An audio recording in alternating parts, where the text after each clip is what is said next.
we are living in Estamos viviendo tiempos muy emocionantes.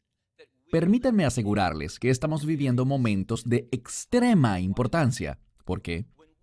Cuando observamos este mundo proféticamente, cuando escuchamos lo que dijeron los profetas, lo que el propio Mesías enseñó, lo que aprendemos de los apóstoles, vemos algo. Vemos que el final está en el horizonte. Y esta es una palabra muy importante de la cual estaré hablando en unos minutos. La palabra final. Y la razón por la que es importante es porque el Mesías mismo, cuando estaba sentado en el Monte de los Olivos, él enfatizó la palabra final. Así que hablaremos sobre ella. Pero ¿por qué este tiempo es emocionante?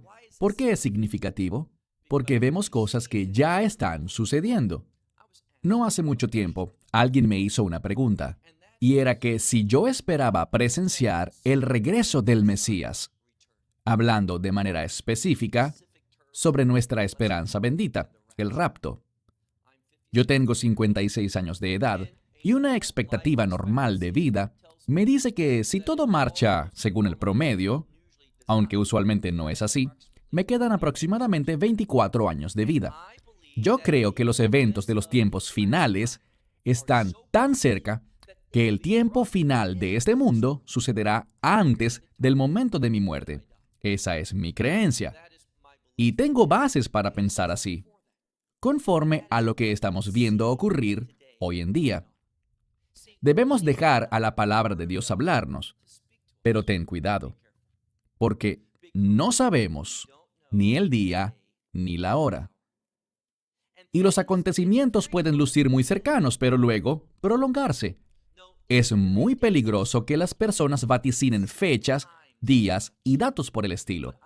Pero yo sí creo que cuando vemos lo que está ocurriendo hoy en día, vemos cosas que nos acercan a un punto de clímax, de conclusión, basado en lo que la Escritura dice.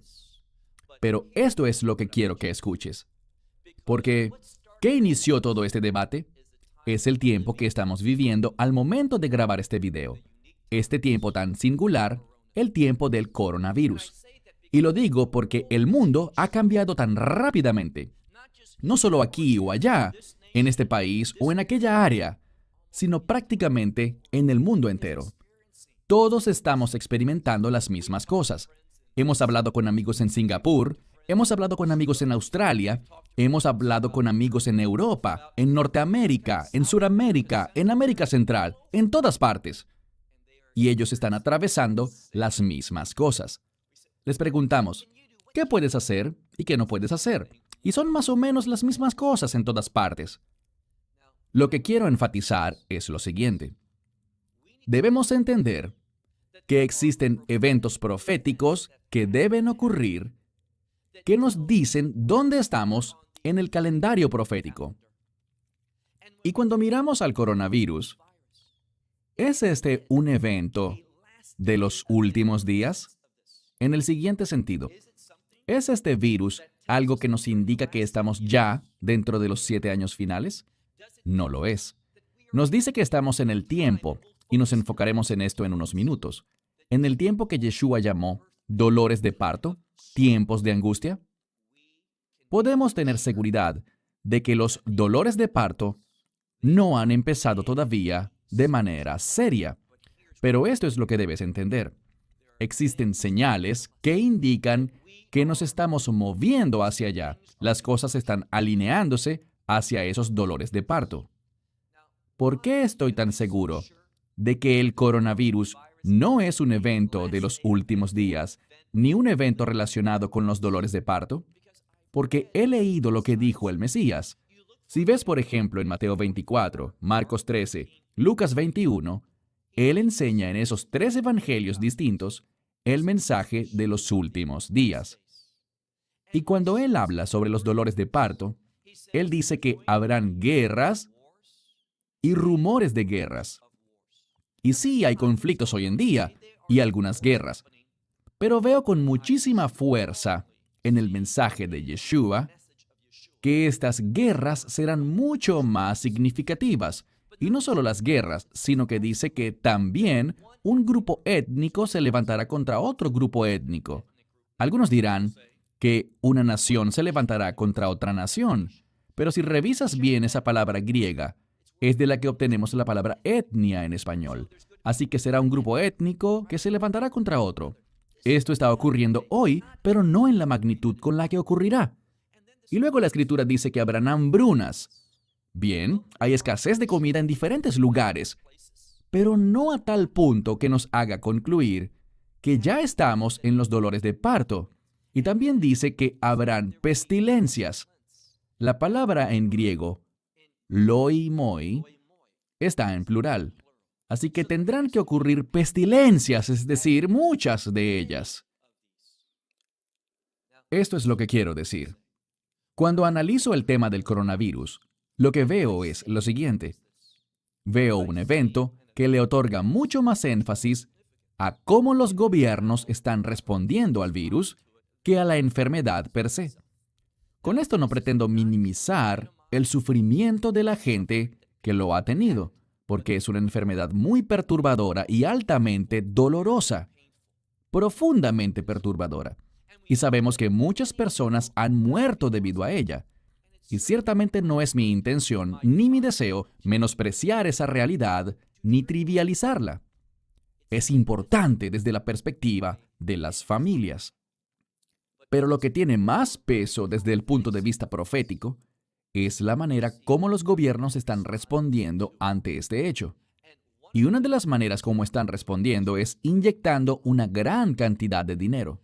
¿Y qué ocurrirá cuando hayan hambrunas, cuando hayan terremotos y guerras, junto a otras plagas adicionales y pestilencias, que serán más intensas, más frecuentes y más severas en cuanto al número de personas que mueren? ¿Qué ocurrirá en ese momento? Verás, de eso es de lo que se tratan los dolores de parto. ¿Cómo puedo resumir el coronavirus? Bien, yo competía en atletismo, tanto en la secundaria como en la universidad, y puedo recordar a un amigo mío que corría para una escuela diferente. Su apellido era Sutton. Y nosotros competíamos y durante toda la carrera él se mantenía al frente. Era muy bueno. Y continuamente expulsaba una gran energía al correr. Y si la gente no lo conocía, se preguntaba, ¿está Sutton dando todo ahora? Bien, quienes sí lo conocíamos sabíamos que no era así. Él tomaba grandes impulsos, 8, 10 o 12 veces durante las primeras 2 millas y media, los primeros 4 kilómetros. Pero no era sino hasta ese último kilómetro, o un poco menos, cuando él daría su máximo impulso. ¿Cuál era su estrategia? Estos impulsos previos de los primeros kilómetros apenas eran preparativos para ese movimiento final. Bien, el Mesías habló sobre los dolores de parto. Hablaremos más sobre esto en un momento. Estas guerras y rumores de guerra, un grupo étnico lanzándose contra otro grupo étnico, un reino en contra de otro reino, hambrunas, enfermedades, terremotos, todo eso. Y lo que descubrimos es que el Mesías dice, estos son los dolores de parto. Mi esposa ha estado embarazada varias veces, y alrededor del mes 6 o 7, y no sabíamos eso durante el primer embarazo, pero ella empezó a sentir una especie de dolores de parto cuando solo tenía 6 o 7 meses. Es el llamado movimiento de Braxton Hicks, conocido también como contracciones falsas. A menos de que estés en embarazo, no las vas a sentir. Y ellas demuestran que las cosas están avanzando como deberían, pero no son el verdadero parto todavía. No corras al hospital. No lo alistes todo porque esto nada más está preparando el camino, manifestando los cambios que están sucediendo. Eso es el coronavirus. Ahora, si estuviéramos viendo la Tercera Guerra Mundial, si estuviéramos viendo plaga tras plaga, enfermedad tras enfermedad, terremoto tras terremoto, y los terremotos están aumentando, pero estamos hablando de terremotos devastadores y hambrunas en muchos lugares alrededor del mundo, y también un incremento en la persecución de los creyentes. Allí es cuando yo diré, sí, estamos en ese tiempo conocido como el inicio de los lamentos, los dolores de parto. Pero todavía no estamos allí. Pero, ¿estamos en los últimos días desde una perspectiva mucho más amplia?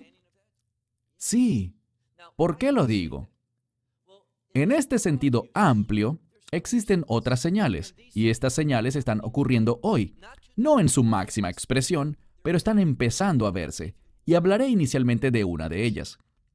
Y me refiero a que nosotros, basados en Daniel capítulo 8, nosotros debemos ver en esta escritura que 3 veces el profeta Daniel dice, esta es la visión de los últimos días, los tiempos finales, para producir el final de la ira de Dios. Daniel dijo esto, que habrá una bestia a quien él llama el carnero. Y este carnero, las bestias en términos proféticos se refieren a imperios. Él se levantará y él será, y lo especifica. Lo llama Peras Umidai, que significa los persas y los medos, o lo que conocemos hoy como Irán. Podemos anticipar, y estamos viendo la formación de esto ahora, en nuestros días. Vemos que Irán se está levantando, se está extendiendo, está creciendo en influencia. Vemos su influencia en Irak, en Siria, en el Líbano, creciendo en Jordania, también en Yemen, y también en Gaza y en Judea y Samaria, lo que el mundo llama Cisjordania. Entonces Irán está expandiéndose, pero Irán no es el imperio del anticristo. No, vemos que Irán, esta confederación de muchas naciones, se desplazará hacia el occidente, hacia el norte y hacia el sur, y causará estragos, desesperación, muerte y sufrimiento. Será algo de gran impacto, que no ha ocurrido aún. Y dice que al hacer eso, 2 cosas van a definirse. En primer lugar, una sensación de impotencia y desesperanza entre aquellos que están siendo dominados por Irán en su expansión. Y lo segundo es que ellos dirán, en Matzil, es decir, el mundo parece no tener salvador, no hay nadie que nos libre de esto, y mientras ellos afirman esto, la desesperanza, la ausencia de un salvador, ¿qué ocurre? Daniel dice que, de repente, sin que nadie lo espere, surgirá otra bestia, identificada como el macho cabrío o el macho cabrío peludo. Este imperio se levantará en Europa y desarticulará esta coalición liderada por Irán, esta confederación. Y esto es lo que sabemos. El anticristo ascenderá de Europa procedente de este macho cabrío. Esto es irrefutable. La escritura es clara, porque utiliza un término para describir el lugar desde el cual el imperio se levantará. Usa el término Yaván, que en aquel entonces significaba Europa. Esa área, hoy en día, es el término que usamos para Grecia, porque el imperio griego dominó Europa en el tiempo cuando todo esto estaba siendo profetizado. Quiero aclarar que Daniel habló mucho antes, pero mucho antes de que el imperio griego se levantara. Pero él utilizó el término con el que se conocía ese imperio europeo griego en los días de Daniel, y que luego se transformó en nuestro hebreo moderno en la nación de Grecia de hoy en día. Pero es un término para Europa. ¿Ha sucedido eso ya? No. Irán está creciendo, pero esta etapa no ha empezado todavía de una manera clara y discernible. Ese otro imperio tampoco ha surgido para hacerlo caer. Por eso es que digo que ahora que el coronavirus está ocurriendo, ya que ninguna de estas otras cosas han sucedido, no estamos en los dolores de parto ni tampoco en el tiempo inmediatamente previo a los dolores de parto. Pero eso no significa que no estemos cerca, que no estemos en una etapa general rumbo a los últimos días, desde un punto de vista amplio. ¿Por qué? Hay otras señales que se nos han dado. El Mesías dice en esta misma discusión de Mateo 24, Marcos 13 y Lucas 21, Él nos habla de otras cosas. Una es que miremos la higuera. ¿Qué es la higuera? Israel. Y cuando Israel, como una higuera, empieza a florecer, a lanzar sus brotes, a florecer, entonces sabrás, dice, que el verano se acerca. La palabra verano en hebreo es ketz. Yo sé que esto se escribió en griego, pero probablemente estaban hablando en hebreo allí. Y la palabra verano es kayetz, que contiene la palabra ketz. Es un juego de palabras. Así que dice, cuando veas a Israel florecer, como vemos a Israel hoy en día, otra vez constituida como nación, una nación fuerte, una potencia económica. Israel está floreciendo. Eso me dice algo. También hay otras señales. Sabemos que en los últimos días, a lo malo llamarán bueno y a lo bueno llamarán malo. Lo que Dios dice que es una abominación será llamado bueno. Y lo estamos viendo. También vemos que Pablo habla sobre una gran caída. No hemos llegado allí todavía, pero estamos sentando las bases para ello. Una gran apostasía. Vemos que hay muchos errores teológicos en la iglesia hoy, en las doctrinas del cristianismo. Las doctrinas están aceptando cosas que no deberían aceptar. La adoración se está corrompiendo. Todas estas son señales de que estamos convergiendo hacia los últimos días. Pero, ¿hemos entrado formalmente con U mayúscula y D mayúscula a los últimos días? Tanto los dolores de parto como los últimos 7 años. No hemos llegado aún. Yo espero verlo, mientras aún tenga vida, pero no hemos llegado allí todavía. Y podría darles mi palabra de que esto ocurrirá dentro de los próximos 25 años. No. A veces vemos que el tiempo se detiene por un momento y luego prosigue. Pero es mi opinión firme. Lo que yo veo es que las cosas se están alineando, dirigiéndose allí, ordenándose para estos últimos días de una manera más formal y específica hacia los dolores de parto y hacia los últimos días. Recuerda eso. Quiero dedicar la última parte de este video para hacerte algunas preguntas y hablar sobre algunos eventos, términos y elementos similares que sentarán las bases para los próximos 3 videos que seguirán esta serie sobre los últimos días, mientras estamos todos en cuarentena y situaciones similares dentro de nuestros hogares.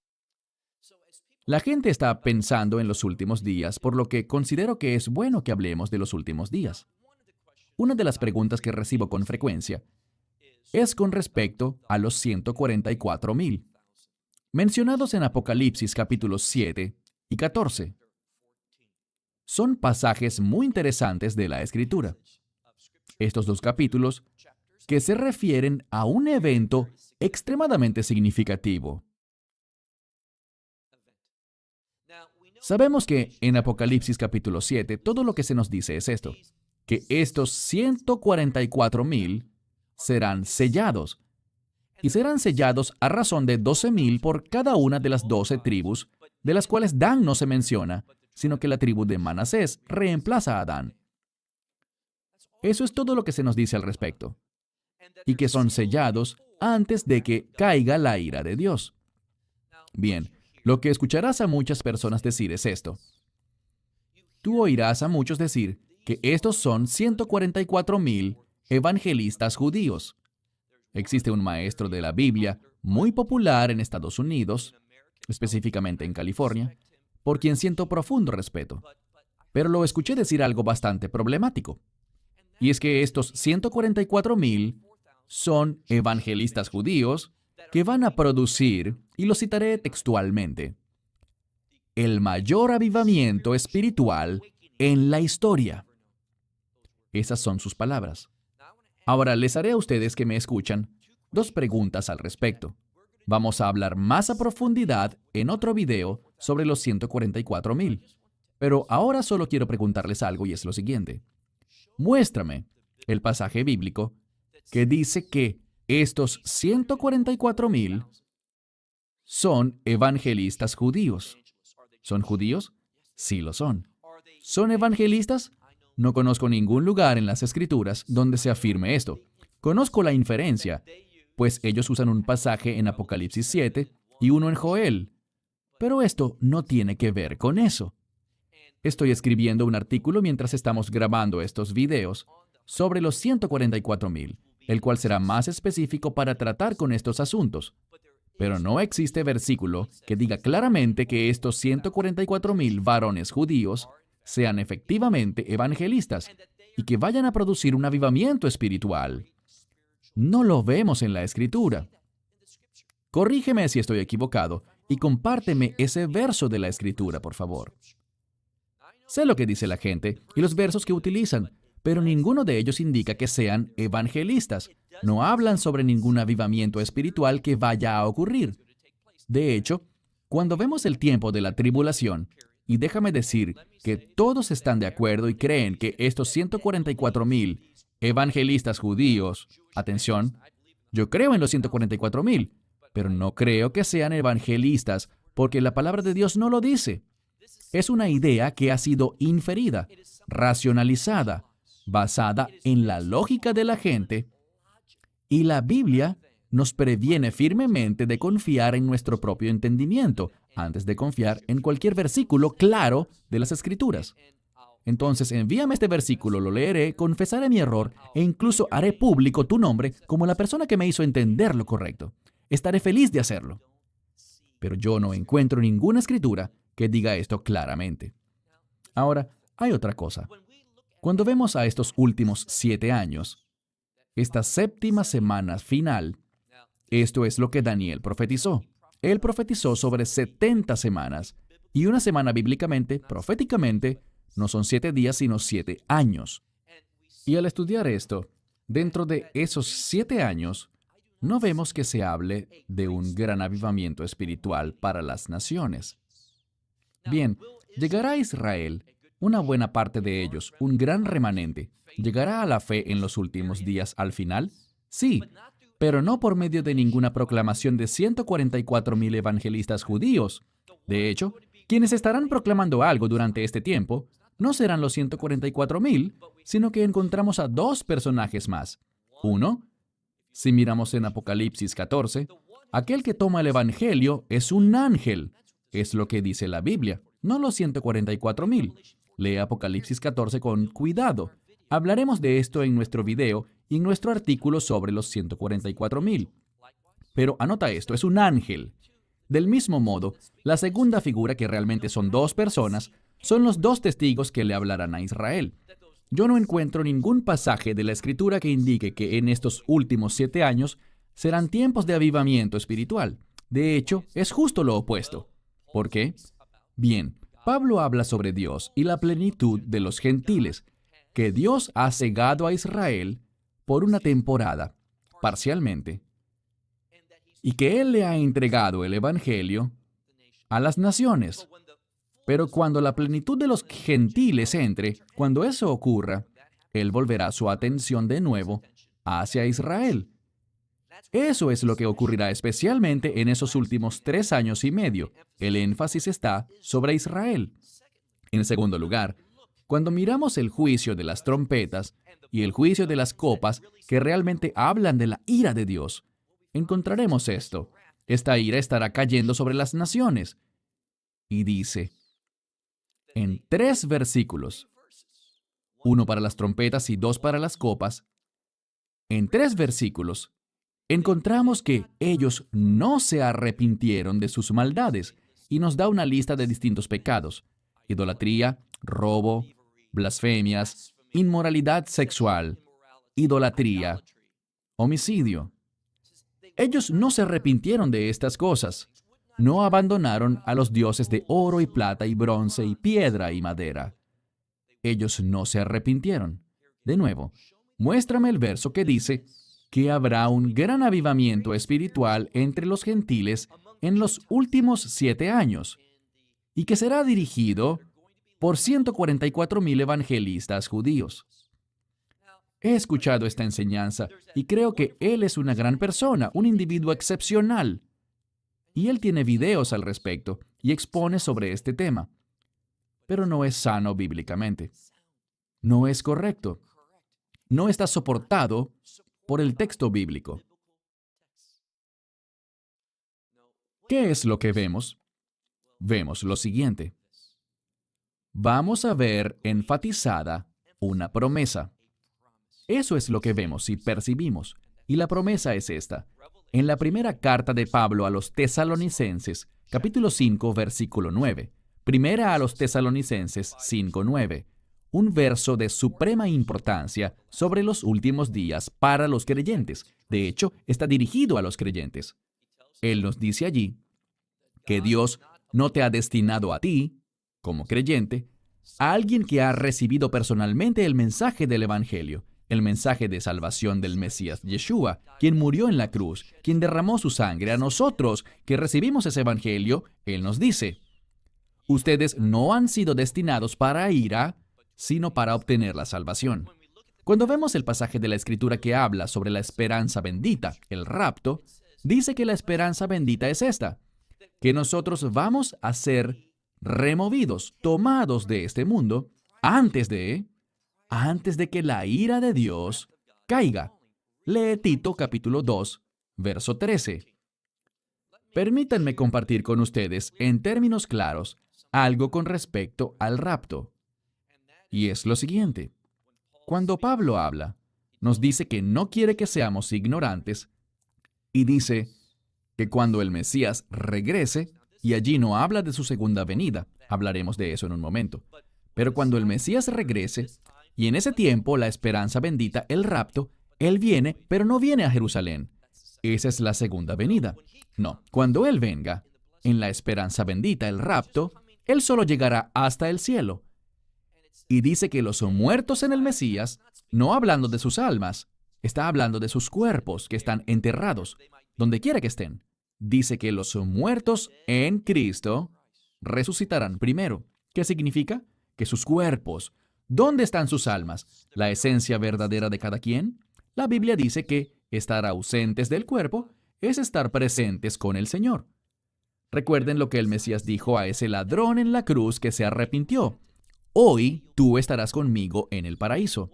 No le dijo que se quedaría dormido, sino que por el contrario, él estaría consciente. Y el Mesías dijo que al momento del rapto, los muertos en Cristo, sus cuerpos, así estén descompuestos o vueltos cenizas, no importa qué pasó, para Dios todo es posible. Él va a recrear de una manera nueva, de una manera gloriosa, un cuerpo de reino para todo creyente fallecido. Y ese cuerpo se formará de manera perfecta en su nueva forma, su forma de reino, su forma gloriosa. Y se levantará para unirse con su alma, que estará rodeando a Yeshua en el aire. Allí será reunido este nuevo cuerpo con su alma. Cuando una persona muere, si era un creyente, su alma va hacia el reino de los cielos para estar con el Mesías. Aquellos que todavía estén vivos, probablemente tú y yo, si aún estamos vivos cuando esto ocurra, entonces vamos a ver que en una fracción de segundo, en un abrir y cerrar de ojos, en un pestañear, vamos a ver nuestros cuerpos transformados en nosotros, al mismo estado glorioso de los demás, y vamos a levantarnos, juntos en cuerpo y alma, unidos para estar con Él. Y estaremos en el cielo hasta la segunda venida. Permíteme clarificar ahora que existe una diferencia entre el rapto y la segunda venida. Quiero darles una señal clara. Hablaremos más al respecto en los videos que tratarán sobre el rapto, pero entiende algo. La señal del rapto, y habrán otras cosas, pero la señal principal estará en la luna y el sol. El sol se oscurecerá y la luna se volverá roja como sangre. ¿Por qué? Recuerden 1 Tesalonicenses 5:9. Nuestra esperanza bendita es que no experimentaremos la ira de Dios. No estamos destinados para la ira. Así que antes de que la ira de Dios caiga, ¿y qué anuncia la ira de Dios? Ese día grande y terrible de la ira de Dios, el día del Señor, este día será anunciado por el sol al oscurecerse y la luna al volverse roja. Existen otros eventos cósmicos, pero estos son los más notables. El sol se oscurece, la luna se vuelve roja. Esa es la señal si van a Apocalipsis capítulo 6, iniciando en el verso 12 y los siguientes. Eso mismo ocurre allí en Apocalipsis 6. El sol se oscurece y la luna se vuelve roja como sangre antes de que la ira del Cordero sea derramada. ¿Oíste bien? La ira del Cordero será derramada sobre este mundo. Antes de que su ira caiga, el rapto debe ocurrir. Esa es una promesa. Hablaremos más al respecto en otros videos durante las próximas semanas. Pero la señal para su segunda venida es similar, aunque es diferente. Si miran, por ejemplo, en Mateo 24, iniciando en el verso 29 y 30, vemos esa señal. Dice también que el sol se volverá negro como silicio, y la luna dejará de dar su luz. se oscurecerá también. ¿Ven la diferencia? Para el rapto, sol oscuro, luna roja como sangre. Segunda venida, sol oscuro, pero la luna también se oscurecerá. Dos eventos diferentes con dos señales distintas que los anuncian. De modo que podemos ser muy, muy precisos. Quiero que seamos personas que entiendan la palabra de Dios. Lo último de lo que quiero hablar antes de terminar el día de hoy es sobre todo este asunto de los últimos 7 años, conocido como la tribulación. No tengo problema con eso. Es un tiempo de tribulación. Pero esta es mi pregunta. Es un reto para ti. ¿Cuál es el versículo de la Escritura que dice que estos últimos 7 años son todos un tiempo en el que la ira de Dios estará cayendo sobre el mundo? Hasta que la ira de Dios caiga o empiece a caer, no debemos tener expectativa alguna como creyentes de que el rapto ocurrirá. Lean Tito 2:13. Lean Primera de Tesalonicenses 5:9. Claramente dice que nuestra expectativa es que no hemos sido designados para ira. No existe versículo alguno, o envíame uno si lo encuentras, que diga específicamente que durante todos esos últimos 7 años caerá continuamente la ira de Dios. No, es la tribulación, y debemos esperar tribulación, persecución. Dios nunca prometió que no atravesaríamos tribulaciones. De hecho, en Hechos 14:22 dice que es necesario que atravesemos muchas tribulaciones antes de entrar en el reino de Dios. Un verso muy interesante. Si alguien dice, nosotros no atravesaremos la tribulación, eso simplemente no es verídico desde la perspectiva bíblica. Es cierto que no atravesaremos la ira de Dios, pero sí experimentaremos tribulaciones, y de hecho ya las experimentamos hoy. Está aumentando y es una señal de que estamos acercándonos. La persecución a los creyentes está creciendo, pero será mucho peor. Tal como las plagas serán mucho, mucho peores también. Y los terremotos más intensos, mucho más intensos. Y las hambrunas mucho más fuertes y generalizadas. Eso es lo que la palabra de Dios dice. Debemos ser personas sabias que basan nuestras creencias no en lo que escuchamos, sino en la autoridad de esta Biblia, que no tiene errores en lo absoluto. No existe versículo alguno que diga que todos esos 7 años serán años en los que la ira de Dios se derramará. Cuando reto a la gente, esta es su respuesta.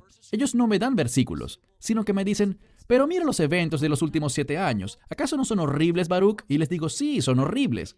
Y me dicen, ¿puedes imaginar que algo más los esté causando y no Dios? Y les digo, sí, puedo imaginarlo. Su origen es satánico. Ellos demuestran la perversión de la humanidad, así como también la maldad y el poder que tiene Satanás. Bien, el poder de Dios es mayor. Satanás ya ha sido vencido, pero él llevará a cabo cosas horribles en este mundo y somos llamados a ser vencedores. ¿Acaso no es así como él llama a la iglesia? 7 veces en Apocalipsis capítulos 2 y 3. Sean vencedores y luego piensas que ya todo terminó. No. Entendamos lo que la Escritura nos dice. Ningún versículo dice que el tiempo de la ira de Dios abarcará todos esos 7 años. Les haré una pregunta más, y es la siguiente. Tú has escuchado, y tengo otro amigo a quien respeto, que lo dice todo el tiempo. La era de la iglesia termina antes de esos 7 años finales. Y le he dicho a él, es otro amigo, le he dicho, ¿cuál es tu justificación para decir eso? Ya sé lo que me dirá, he leído libros y he escuchado todo lo que otros enseñan, pero es ilógico desde un punto de vista bíblico. Es racional. Y esto es lo que dicen. Bien, lee Daniel capítulo 9. Dice allí que es la profecía sobre las 70 semanas, ¿verdad? Sí, la conozco bien. Y las primeras 69 ya terminaron. ¿Estás de acuerdo? Y le digo, sí, estoy de acuerdo. ¿Estaba la iglesia allí? No, no lo estaba. Allí está. Si la iglesia no está en las primeras 69 semanas, es imposible que esté en la semana 70. Y yo les digo, ¿de verdad? ¿Es eso verídico? Déjame darles un ejemplo de la vida real. Hace unos meses conocí a un hombre, nos hicimos amigos, lo conocí a él y a su esposa, y él nos invitó a su casa para su fiesta de cumpleaños. Su cumpleaños número 68. Quiero decirte algo. No estuve en sus cumpleaños anteriores. ni para los 67, ni para los 66. Nunca había asistido a ninguna de sus fiestas de cumpleaños. Pero solo porque no haya asistido a las 67 anteriores, no significa que no pueda ir a su cumpleaños 68. Y espero que también a sus 69 y muchos cumpleaños más, hasta que el Señor lo llame. El punto es que no puedes afirmar, no es una prueba bíblica el decir que si la iglesia no existía durante las primeras 69 semanas, no puede estar en la semana 70 porque, insisto, no existía antes. Sencillamente no es una respuesta satisfactoria, ni siquiera tiene sentido. ¿Por qué? Lo creo porque es lo que he leído, es lo que me han enseñado, es lo que he escuchado. Eso no es un estudio bíblico. La palabra de Dios nos exhorta, y quiero ser muy serio y directo ahora mismo. Si tú te haces llamar un discípulo de Yeshua, de Jesús de Nazaret, y no estás estudiando diligentemente esta Biblia, hay una gran desconexión. Si tú crees en cosas que no están escritas aquí, eso constituye algo extremadamente peligroso, tanto espiritual como físicamente, tanto para esta vida como para la era que vendrá. Cuando caminamos en el Espíritu, se nos enseñará la verdad. Eso es lo que el Mesías promete en el libro de Juan. El Espíritu Santo es el Espíritu de verdad, el Espíritu de justicia. Estas dos cosas siempre van de la mano, justicia y verdad. Debemos dejar de creer en esos mensajitos de vehículos o de camisetas que dicen, yo no espero al anticristo, yo espero al verdadero Cristo. Yo también lo espero. Pero te sorprenderá lo que la Escritura le dice a los creyentes con respecto a la obra del anticristo y la venida o la revelación del anticristo. Déjame concluir con esto para que no existan malos entendidos. Están los últimos días. ¿Esos dolores de parto y los últimos 7 años están cerca? Verdaderamente creo que sí lo están. ¿Estamos en esos tiempos ahora? No lo estamos. Lo que dice la Escritura para describirlos, no lo vemos todavía. ¿Están moviéndose los eventos, dirigiéndose, convergiendo hacia allá? Yo creo que sí lo están, y creo que se están moviendo rápidamente. Pero esta es mi preocupación. Yo no quiero ser una persona que provoque que la gente se descarríe. Decir que este coronavirus es un evento de los últimos días no es verdad. Y si le dices eso a la gente, ellos esperarán que el final llegue pronto. Pero este es el mensaje del Mesías con respecto al final. ¿Recuerdan la parábola sobre las 10 vírgenes? Las 10 vírgenes salieron para encontrarse con su prometido. Y recuerden lo que dice. Él estaba demorado. Puedo asegurarles algo, que la iglesia en su mayoría estará diciendo cuando los eventos de los últimos días, esos dolores de parto inicien, estarán diciendo, yo pensaba que Él iba a venir, yo suponía que Él iba a buscarnos, que Él llegaría en este tiempo. ¿Por qué tenemos que atravesar esto? No estamos preparados. Y te diré algo. Lo que yo veo de la iglesia a la luz del coronavirus no me hace sentir muy optimista sobre cómo van a actuar o cómo vamos a actuar cuando los tiempos realmente se vuelvan duros. ¿Vamos a demostrar nuestra fe? ¿Vamos a poner las cosas en la perspectiva correcta? ¿Vamos a levantarnos por el Mesías Yeshua? ¿Vamos a desafiar los deseos del anticristo y cumplir los deseos del verdadero Cristo? Esa es la pregunta.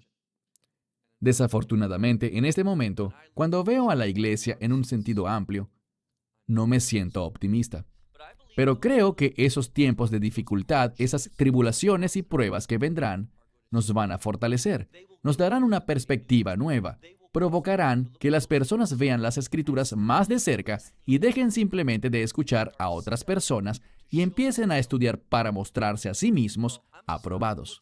Bien, me detendré aquí y en las próximas semanas estaremos publicando nuevos videos con respecto a los 144,000 y habrán otros videos con información sobre nuestra esperanza bendita, el rapto.